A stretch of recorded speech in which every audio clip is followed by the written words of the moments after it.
तो फिल्म की शुरुआत एवलिन और उसकी फैमिली से होती है, जो अभी अभी इस टाउन में शिफ्ट हुए थे। एवलिन एक कारपेंटर थी और उसे घर से जाने का बहुत ही ज्यादा शौक था। उसके हस्बैंड को कंस्ट्रक्शन साइट पर सुपरवाइजर की जॉब मिल गई थी। सब ठीक था, बस उनका बेटा कैन एडजस्ट नहीं कर पा रहा था। उसको स्कूल में भी कोई पसंद नहीं करता था और एक दिन तो लड़कों के बुली करने पर, यानी लड़कों के तंग करने पर, वो सभी लड़कों से लड़ जाता है और कैन की इस हरकत की वजह से अगले 3 दिन के लिए उसे स्कूल से सस्पेंड भी कर दिया जाता है। राइट, कैन की वजह से बहुत ज्यादा परेशान था। ऊपर से जब वो घर आया तो उसने देखा कि उसकी वाइफ एवलिन ने जुराया नामी किसी आदमी को बुलाया हुआ था, जो उसका दोस्त था। जुराया बोल नहीं सकता था, लेकिन वो स्पिरिट मीडियम का काम करता था, यानी वो सोल्स और ऐसे ही दूसरी ना दिखने वाली क्रिएचर से बात कर सकता था। एवलिन जो इन चीजों पर बिलीव करती थी, वो जुराया के जरिए ये बात जानना चाहती थी कि उसका घर सोल फ्री है या नहीं। लेकिन राइट इससे बहुत ज्यादा तंग आ चुका था। वो एवलिन पर बहुत गुस्सा करता है और एवलिन को मजबूर होकर जुराया को यहाँ से भेजना पड़ जाता है। फिर कुछ देर बाद हम देखते हैं कि लेट को एवलिन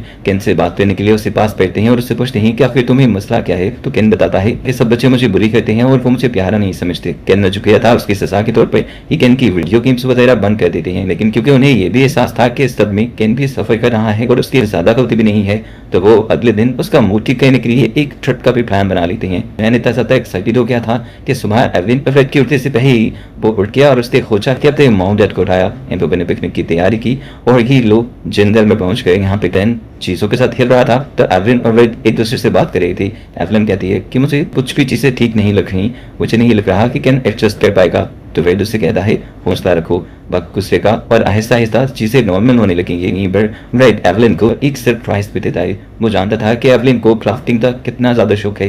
वो एक कारपेंटर जो थी, इसलिए उसने एक ऑनलाइन स्टोर का इंतजाम किया था जहां पर एवलिन अपनी बनाई चीजों को बेच सकती थी। और ये जान के एवलिन को बहुत ज्यादा खुशी होती है। लोग बातें कहते कहते क्या पूछाती हैं कि इन्हें पता ही नहीं चलता कि इनका पिता कैन कहाँ पर है। काफी देर के बाद जब उन्हें इस चीज का एहसास होता है तो वो जंगल में अपने बेटे को देखने लग जाती हैं और उन्हें अपना बेटा जंगल में एक अजीब से दरवाजे के सामने खड़ा दिखता है। ये दरवाजा इनके लिए भी अजीब था क्योंकि ऐसा दरवाजा इन्होंने पहले कभी नहीं देखा था। इस दरवाजे की दूसरी तरफ कोई घर, कोई कमरा नहीं था और इस दरवाजे को जंजीर से भी बांधा गया था। इसको देखने पर ही काफी पुराना लग रहा था और काफी मोटी लकड़ी से बना हुआ था। रेड तो उसे इग्नोर कर देता है, पर एवलिन रेड से कहती है देखो हमें घर में भी एक डोर की जरूरत है पर उसकी हालत अभी भी काफी अच्छी है, मैं इसे रेनोवेट करके अपने घर में इस्तेमाल कर सकती हूँ। इसलिए एवलिन के कहने पर रेड इसे गाड़ी में रख के ये लोग इस डोर को घर ले आते हैं। अगले 3 दिन तक इस डोर को ठीक करने के लिए और नई जैसा बनाने के लिए एवलिन दिन रात एक कर देती है और इस पर बहुत मेहनत करती है। उसने डोर की पुरानी हुक्स और क्लिप्स उतार दी थी और वहां पर नए इंस्टॉल कर दिए थे। दरवाजे को अच्छी तरह रिपेयर करने के बाद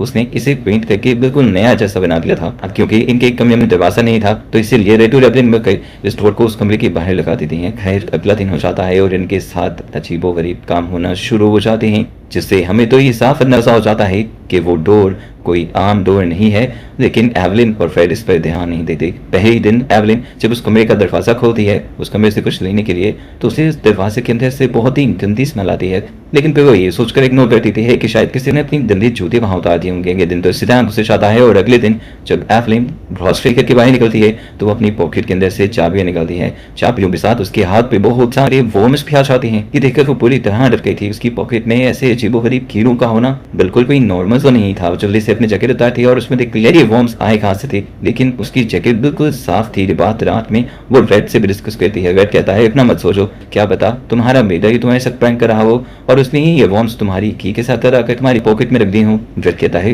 तुम टेंशन फ्री होकर सो जाओ, मैं कैन से बात करूंगा। एवलिन भी अब अपना माइंड साफ करते हुए सो जाते हैं और आधी रात को जब वो पानी के लिए किचन में जा रही थी तो उसे रास्ते में एक भयानक साया दिखाई देता है, जिसे वो डर के चीख मार देती है और लाइट ऑन कहती है तो दिखती है कि ये उसका बेटा कैन ही था। उसने डरते हुए पूछा तुम अभी तक क्यों जा रहे हो? तो कैन ने कहा मैं डर गया था, मुझे बहुत ही डरावनी ख्वाब आ रही है जैसे कोई मॉन्स्टर मेरा पीछा कर रहा हो। एवलिन और रेड उसके कमरे में जाते हैं और उसे समझाते हैं देखो बेटा मॉन्स्टर जैसी कोई भी चीज इस दुनिया में एग्जिस्ट करती ही नहीं, वो तो सिर्फ किताबों में ही होती है। काफी देर कैन को हौसला देने के बाद एवलिन उसके रूम से जब जाने लगते हैं तो हम उसके पीछे उसी रेड डोर के अंदर से काना हाथ निकलता हुआ देखते हैं, जिसे एवलिन नोटिस नहीं कर। सुबह होते ही इनका घर नॉक होता है और एवलिन दिखती है कि इनके घर यूराया आया था जो काफी घबराया हुआ था क्योंकि वो बोल नहीं सकता था। इसलिए वो इशारे करके एवलिन को समझाने की कोशिश करता है कि उसका घर बहुत ही ज्यादा खतरनाक हो गया है। तो लग रहा था कि इस घर के अंदर कोई बहुत ही खतरनाक स्पिरिट्स आ गई हैं और ये घर अब प्योर नहीं रहा। वो कहता है कि या तो यहाँ पर कोई रिचुअल किया गया है या यहाँ पर वाकई ही कोई दूसरी डायमेंशन की चीज आ गई है।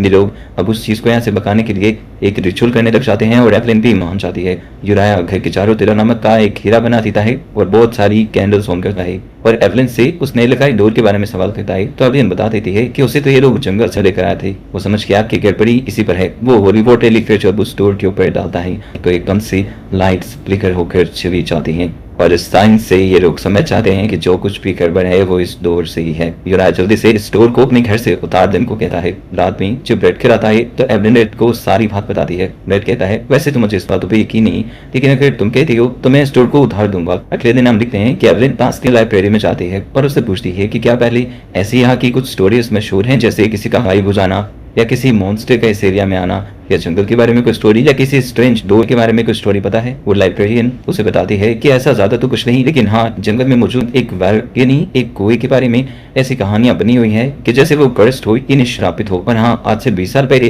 काफी अजीब तरीके से इस शहर से 3 बच्चे गायब भी हो गए थे, जिनका आज तक कुछ पता नहीं चला। की खबरें पढ़कर एवलिन भी बहुत ज्यादा हैरान हो जाती है और उन पुरानी न्यूज़पेपर्स के प्रिंट्स को लेकर घर आ जाती है। रहकर उसने ये सारी चीजें रात में रेड को भी बताने की कोशिश की, पर रेड ने इन सारी चीजों को इग्नोर कर दिया और उससे कहा कि तुम ज्यादा ही भूतिया स्टोरीज पे कीमतें दे रही हो और यूराया के साथ भी रह नहीं हो, इसलिए तुम्हारे माइंड में ये सब कुछ फिक्स हो चुका है। एवलिन इसकी बात मानते हुए सो जाते हैं और सुबह जब ये लोग उठते हैं तो ये हैरान परेशान रह जाते हैं। जिस स्टोर को इन्होंने अभी कुछ दिन पहले ही पेंट किया था उस स्टोर का पूरा पेंट किसी पपड़ी की तरह उधर के नीचे गिर चुका था। ऐसा होना तकरीबन इम्पॉसिबल था और वो दरवाजा अपनी पुरानी हालत में आ चुका था। एवलिन कहती है कि शायद किसी गलत क्वालिटी का पेंट ले आई हूँ या एक्सपायर पेंट, इसी वजह से ऐसा हुआ होगा। हैकन को स्कूल छोड़ने के बाद फिर अपने काम पे चला जाता है और एवलिन घर के कामों में लग जाती है। जिस टाइम हम उनके घर में सच में किसी के होने को देख पाते हैं। एक बच्ची थी जो बिल्कुल भूत लग रही थी, वह इस पूरे घर में फिरती है पर एवलिन उसे पहचान नहीं पाती और आखिर उस दरवाजे के अंदर वापस चली जाती है। दरवाजा बंद की आवाज एवलिन ने सुनी थी, लेकिन जब तक एवलिन उस दरवाजे के सामने आई तो वहां कोई नहीं था। इतनी देर में एवलिन को दोबारा केन के स्कूल से मैसेज आ जाता है। एवलिन जब वहां जाती है तो उसे पता चलता है कि केन को दोबारा स्कूल से 3 दिनों के लिए सस्पेंड कर दिया गया है, क्योंकि इस मरतबा दोबारा उसने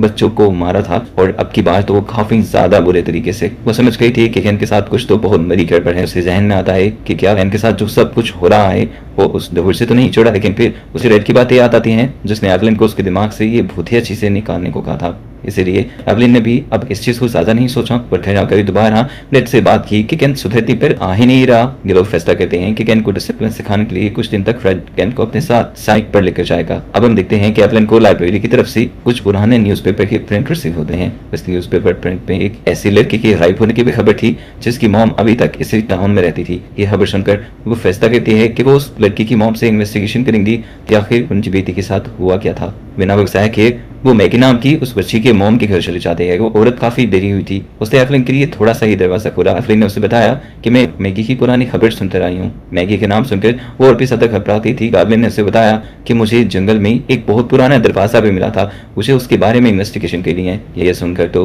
वो औरत आग बगोला हो जाती है हैरत, क्योंकि एवलिन को कुछ भी नहीं पता था। इसलिए सब कुछ बताने के लिए उस बुरी औरत ने एवलिन को करके अंदर बुला लिया और उसे बताना शुरू किया कि आज से 20 साल पहले मेरी बेटी को एक घर बहुत अच्छा लगने लगा था। वो हर रोज उस हाल घर के बाहर जाया करती थी, हालांकि मैं उसे मना भी बहुत कहती थी। पर एक दिन बहुत सारे और बच्चों की तरह उसे अपनी बेटी भी नहीं मिली, उसे मैगी भी नहीं मिली। उसे लगता है कि मैगी उसी घर में गई होगी, क्योंकि आखिरी मरतबा उसे वहीं देखा गया था। ले जानते हुए मैगी की मॉम समझ गई कि ये घर कर्ज है, नहीं इस घर के अंदर कोई श्राप है, इसलिए वो उस घर को जला देती है।